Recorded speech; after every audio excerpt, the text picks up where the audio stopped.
सास बिना ससुराल। शेखर के साथ वैवाहिक बंधन में बंधने के बाद अर्चना मायके से रोते बिलखते विदा होकर ससुराल की देहरी पर खड़ी थी। कभी घूंघट की ओट से शेखर को देखती तो कभी दरवाजे के अंदर देखने की कोशिश कर रही थी। अंदर से कुछ आवाज़ों को सुनने के सिवा वो कुछ भी समझ नहीं पा रही थी।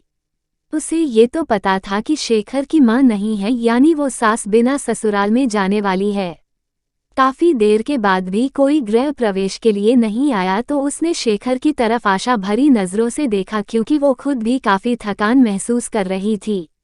शेखर ने शायद अर्चना की नजरों की भाषा पढ़ ली थी।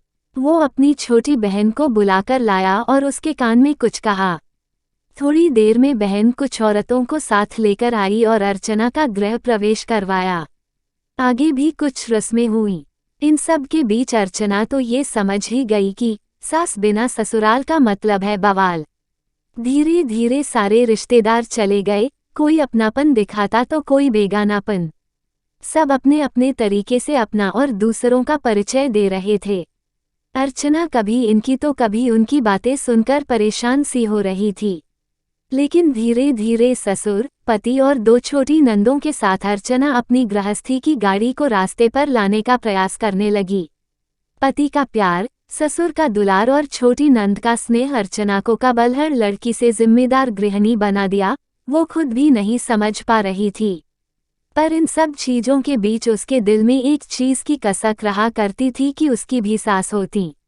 शादी के समय सारी सहेलियां उसे काफी किस्मत वाला मानती थीं कि चलो ससुराल में सास की किचकिच नहीं रहेगी, पर सच्चाई तो ये है कि जिस घर में सास ना हो उस घर में आने वाले सारे लोग सास ही बनने की कोशिश करते हैं।